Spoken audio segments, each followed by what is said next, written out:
Entonaremos el himno Engrandecido sea Dios, número 16 de nuestros himnarios bautistas.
Como siervos de Cristo, de corazón, haciendo la voluntad de Dios.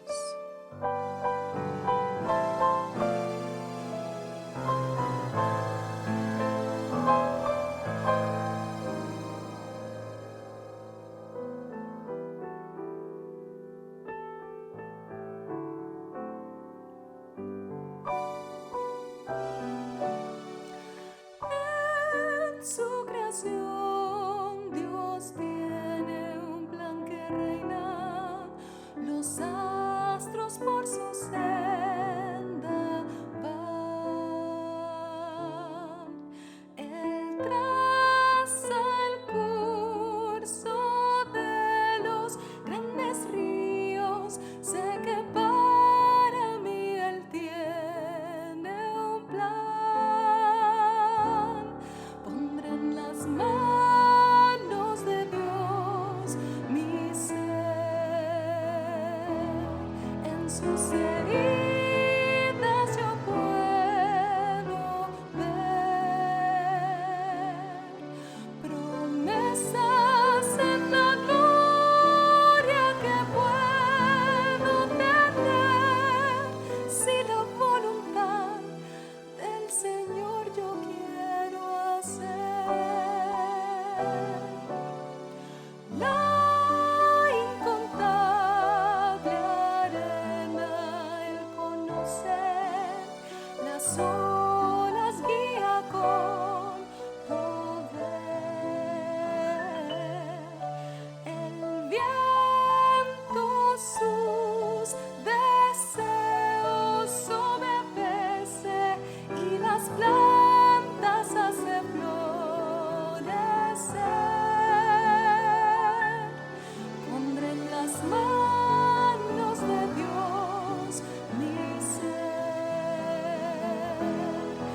sus heridas yo puedo ver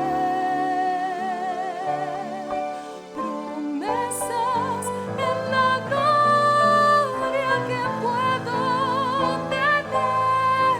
Si la voluntad del Señor yo quiero hacer. Su voluntad da gozo a la vida, es fuente de la bendición. Si llega prueba dura y tan temida, tienes quien da paz al corazón. Pondré en las manos de Dios mi ser. En sus heridas yo puedo ver promesas en la gloria que puedo tener. Si la voluntad del Señor yo quiero hacer.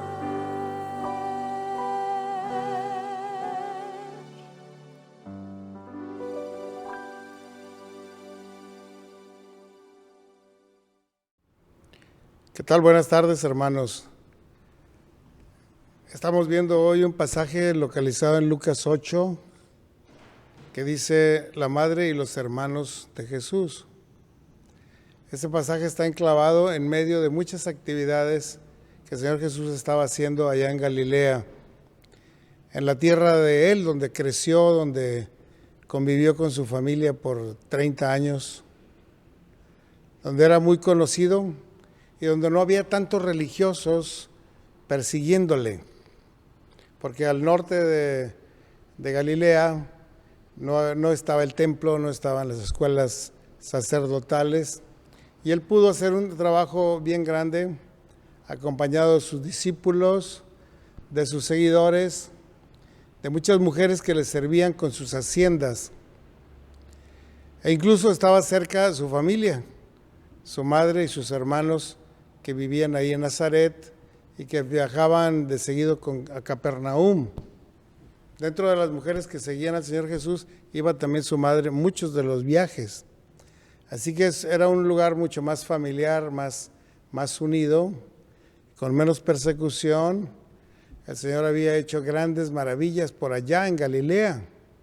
Por ejemplo, la alimentación de los 5,000, el milagro sobre el mar, cuando caminó sobre el mar, cuando calmó la tempestad, cuando arrojó al endemoniado gadareno.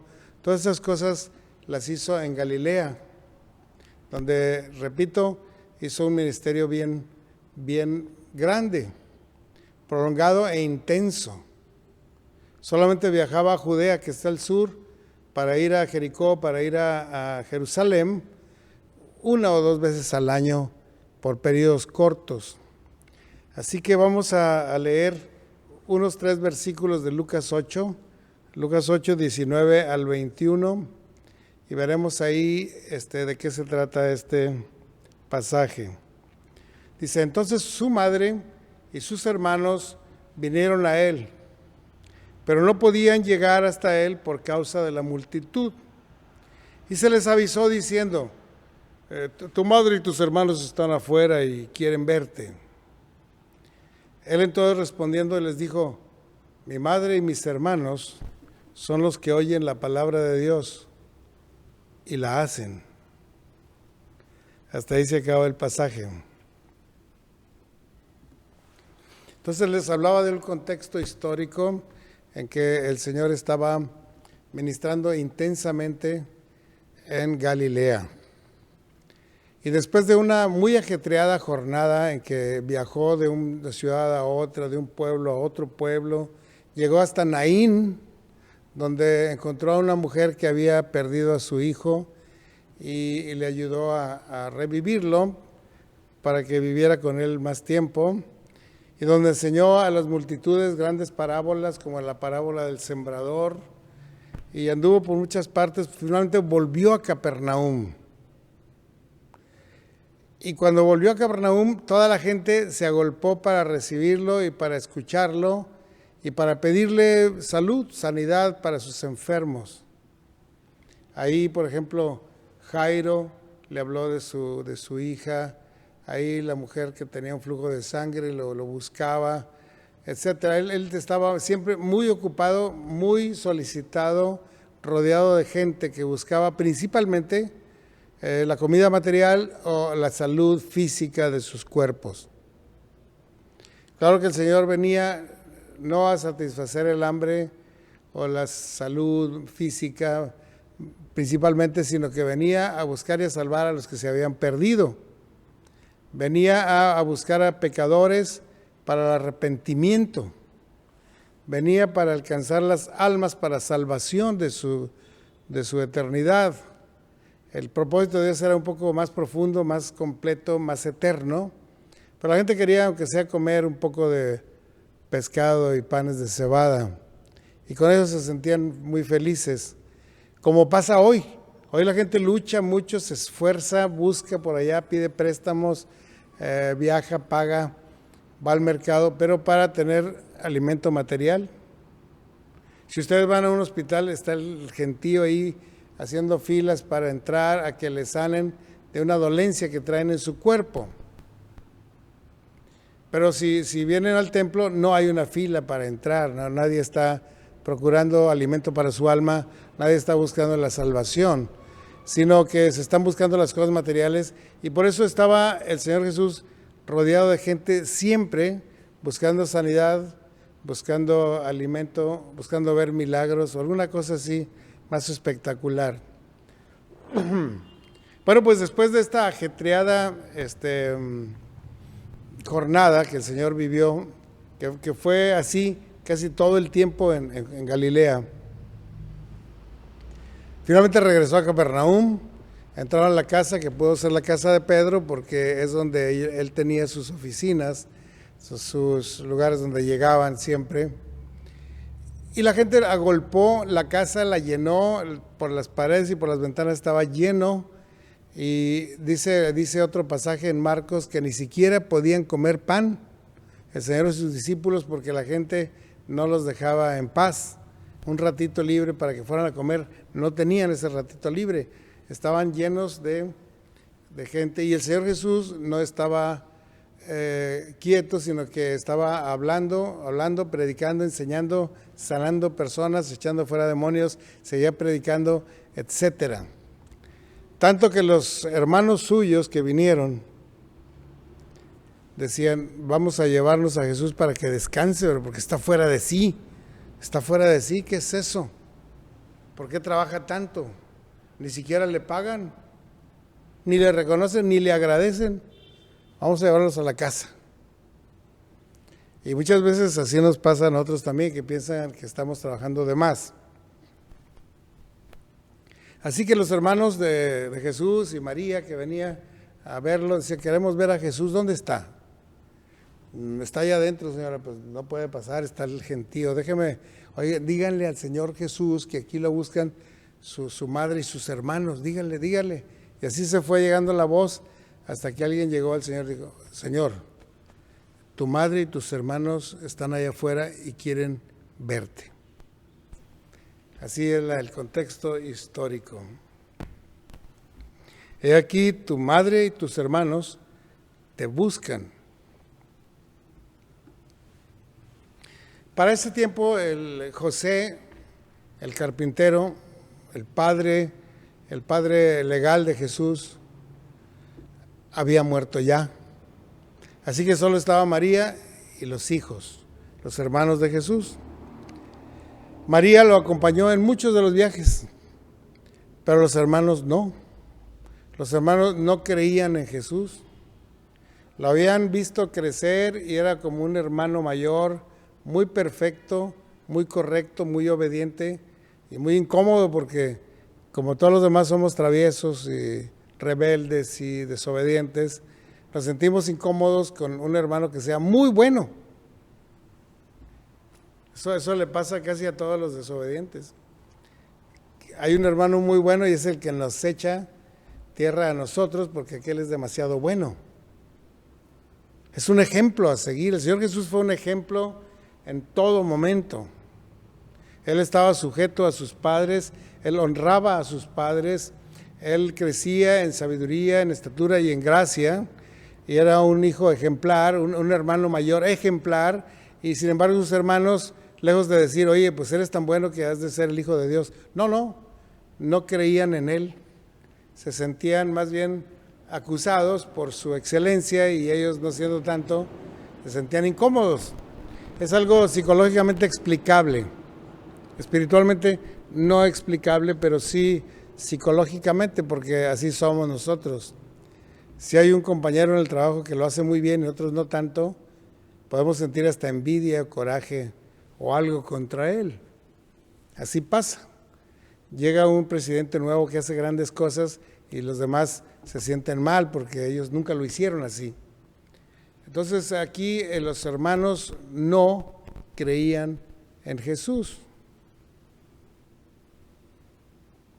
Marcos dice que, ahorita estamos leyendo en Lucas, pero este mismo pasaje lo cita Mateo y lo cita Marcos. Y Marcos dice que los hermanos decían, está fuera de sí, vamos a sacarlo para llevarlo a descansar. Se va a acabar, se va a cansar demasiado, se va a enfermar de tanto estar trabaje y trabaje, vamos por él. Y fueron para sacarlo y llevárselo a descansar. El Señor Jesús estaba adentro muy ocupado, muy concentrado en lo que hacía. Cuando le llegó la noticia, ahí te buscan tu madre y tus hermanos. Él los conocía bien y sabía por qué habían venido y sabía lo que pensaban de él y todo. Y entonces él contesta de alguna manera distinta. Ahorita vamos a ver lo que contestó el Señor. La Iglesia Católica, la escolástica católica, piensa en María, la Virgen María, como siempre virgen, como una mujer que ya no tuvo más hijos más que el Señor Jesús y que no tuvo relaciones sexuales jamás porque se mantuvo siempre virgen. Y lo hacen así para deificarla un poco, hacerla como la Madre de Dios, ¿verdad? Por supuesto no fue la Madre de Dios, fue la Madre de Jesús, del niño Jesús. Pero para que, digamos, si una mujer puede tener a un niño Dios, pues debe ser una mujer diosa. Así lo interpreta la escolástica católica. Y dicen, ¿realmente no tuvo otros hermanos Jesús? No. Y dan varias opciones, dicen algunos. En realidad no eran sus hermanos, eran sus parientes.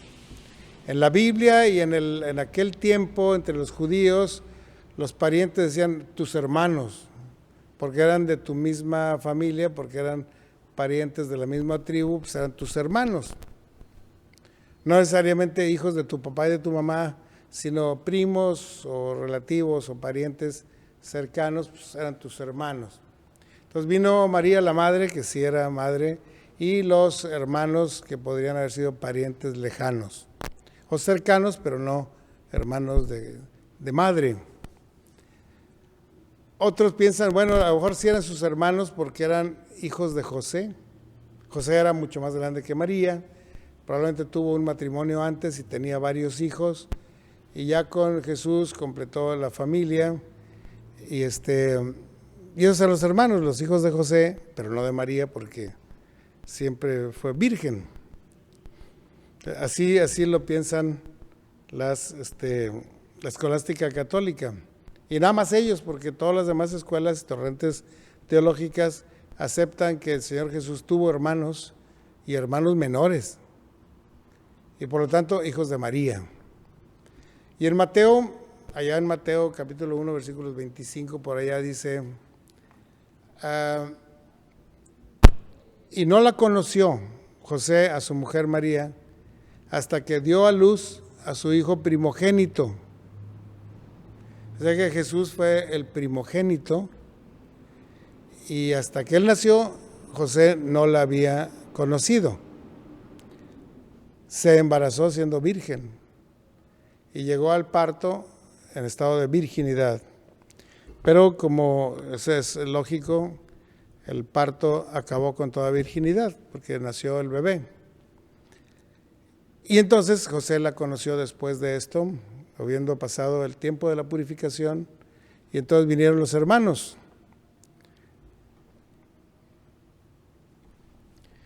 El Señor Jesús aprovechó esta oportunidad cuando estaba llena la casa de mucha gente que estaban admirándolo a Él y creyendo en Él y creyendo el mensaje que Dios mandaba a través de Jesús. Era un momento sumamente importante, cálido, espiritual. Cuando llegó la noticia, oye, tu madre y tus hermanos te buscan allá afuera, quieren verte. Así que el Señor aprovechó eso para decir que sus verdaderos madre y hermanos y hermanas son los que hacen la voluntad de Dios. No es que estuviera negando su parentesco con María. Él reconoció a María, su madre, he ahí tu madre, he ahí tu hijo. Sí, y claro que reconocía a sus hermanos, pero aprovechó para hacerles saber que la relación que hay en el espíritu, que la relación que hay en la fe, es mucho más profunda y mucho más duradera y más eterna y más bendecida que la relación que hay en la carne o en la sangre. Eso es importante que lo entienda todo el mundo. Las relaciones de la fe son más grandes, más importantes, más profundas, más elevadas, más eternas, más trascendentes que las relaciones carnales o sanguíneas que podamos tener con nuestros hermanos físicos. La Biblia habla de José, Jacobo, Simón y Judas como los nombres de sus hermanos varones. Y habla de dos, por lo menos o más, hermanas mujeres del Señor Jesús en la Biblia. Jesús ya sabía que lo estaban buscando, sabía que no comprendían bien su ministerio y entonces aprovechó para dar este mensaje tan breve. El parentesco en la fe es mucho más profundo y mucho más eterno. Dice el Señor, el que hace la voluntad de mi Padre, ese es mi hermano, esa es mi hermana y esa es mi madre. Los que hacen la voluntad de mi Padre que está en los cielos. De hecho va en grados, dice los que oyen la palabra de Dios, eso es lo primero que hay que hacer. Segundo, los que reciben a Jesús y creen en su nombre. Tercero, los que hacen lo que Dios manda en obediencia, no solamente oidores, esos pueden llamarse hijos de Dios. Los que hacen la voluntad de Dios, ellos son mi hermano, mi hermana y mi madre. Fíjense que en la fe, en la historia de la fe de la Biblia, hay un hombre que es considerado el padre de la fe y se llama Abraham. Y Abraham mostró tener fe porque obedeció el mandamiento de Dios, sal de tu tierra y de tu parentela a la tierra que yo te daré. Y te bendeciré y serás bendición a las naciones. Y en ti serán benditas todas las naciones de la tierra. Eso dijo el Señor y Abraham lo escuchó. Otros no escucharon. Y Abraham lo creyó. Otros no creyeron. Y Abraham obedeció y salió de su tierra. Otros no obedecimos. Entonces esas cualidades de Abraham son las que cita el Señor Jesús ahora, que le están diciendo, ahí te buscan tu papá, tu mamá y tus hermanos. Sí, ¿quiénes son mis hermanos y mi madre? Los que oyen la palabra de Dios y la hacen, ellos son mis hermanos y mi madre. Porque así como Abraham tuvo esa fe que lo hizo hijo de Dios, así cualquiera de nosotros que oye la palabra de Dios, la cree, la obedece, se convierte en un hijo de Dios. Otros piensan que no, Abraham tuvo hijos y la verdadera pueblo de Dios son los descendientes de Abraham, los descendientes físicos sanguíneos que tengan genes judíos. Ellos son el pueblo de Dios. Incluso hay muchos movimientos ahorita en varias partes del mundo buscando a los hijos de los judíos y detectar que tú tengas sangre judía para reconocerte como ciudadano y como gente que debe irse a Israel. Porque el Señor va a salvar a su pueblo Israel. Lo va a salvar a todo al final de los tiempos. Así que hay que ubicar bien quiénes son judíos y quiénes no son. Pero la enseñanza del Señor Jesús en esta mañana, en esta tarde, es que los que hacen la voluntad de Dios, ellos son mi hermano y mi hermana y mi madre. Juan, en su primer capítulo, dijo, a los suyos vino el Señor Jesús y los suyos no lo recibieron, o sea, los de la carne, los de la sangre judíos no lo recibieron, pero a todos los que lo recibieron, a los que creen en su nombre, les dio potestad de ser hechos hijos de Dios, los cuales no son engendrados de carne, ni de sangre, ni de voluntad de sangre, ni de voluntad de varón, sino de Dios. Así que el pueblo de Dios es el que cree en Jesucristo, el que escucha la voz de Dios y la obedece. Ese es un hijo de Dios realmente, aunque le hagan una prueba de DNA y no es de la raza judía, no, pero es de la fe de Abraham, porque ha creído en el Señor. Esa es, Señor, hermanos, la verdad que hoy nos enseña la Escritura. Somos hijos de Dios porque hemos creído en el Señor Jesucristo, porque escuchamos la palabra y porque tratamos de obedecerla todos los días. Y tenemos a un Padre eterno, amoroso y misericordioso. Y tenemos un Salvador glorioso que murió por nosotros, en cuyo nombre creemos y cuyo nombre alabamos y proclamamos a las naciones. Y eso es lo que el Señor busca de nosotros. Si tenemos un DNA judío o no, pues qué bueno o qué malo, no es tan importante. Lo importante es que seamos creyentes en Cristo Jesús. Fíjense que les digo como dato interesante es que sus hermanos, cuando Él murió por nosotros y resucitó, entonces creyeron. Entonces dijeron, sí es cierto. Jesús era un hombre ejemplar, obediente, poderoso, amoroso, incansable, activo, todo era, y no era en falso. El día que tuvo que morir, murió. Y el día que tenía que resucitar, resucitó con poder. Sin lugares de dudas, es el Hijo de Dios. Y los hermanos ya no le dijeron mi hermano Jesús. Le dijeron a partir de ese momento el Señor nuestro. Y escribieron una carta o dos cartas, la carta de Judas y la carta de Santiago, son hermanos del Señor Jesús. Pero dice ahí, no dice Santiago, hermano del Señor Jesús, no dice Santiago, siervo de Jesucristo, porque entendieron la grandeza del Señor Jesús. Aquellos que primero iban a decir, está fuera de sí, tráetelo para que descanse, ahora están predicando el Evangelio y la fe. El Señor nos invita a tener fe en Él, una fe obediente, para formar parte de la familia de Dios. Dios les bendiga, vamos a orar. Señor, gracias por este tiempo, por esta palabra, por este mensaje que dio el Señor Jesús en medio de todas sus enseñanzas, una enseñanza eterna que nos identifica como miembros de la familia de Dios, como hermanos del Señor Jesucristo, como hijos tuyos. Somos de tu familia, Señor, por la gracia del Señor Jesucristo y por el amor compasivo que tú has tenido para con nosotros. Te rogamos que podamos compartir esta verdad a tanta gente que te necesita, que necesita venir a formar parte de tu familia y que sufren ahora. Bendice a cada familia conectada en este momento, a todos los que escuchen este mensaje ahora o después. Lo rogamos en el nombre de Jesús, nuestro Señor y Salvador. Amén. Dios les bendiga, hermanos. Muy buenas tardes, hermanos. Vamos a abrir nuestros himnarios populares en el número 228. Volved a Dios. Se acerca vuestra vida al fin.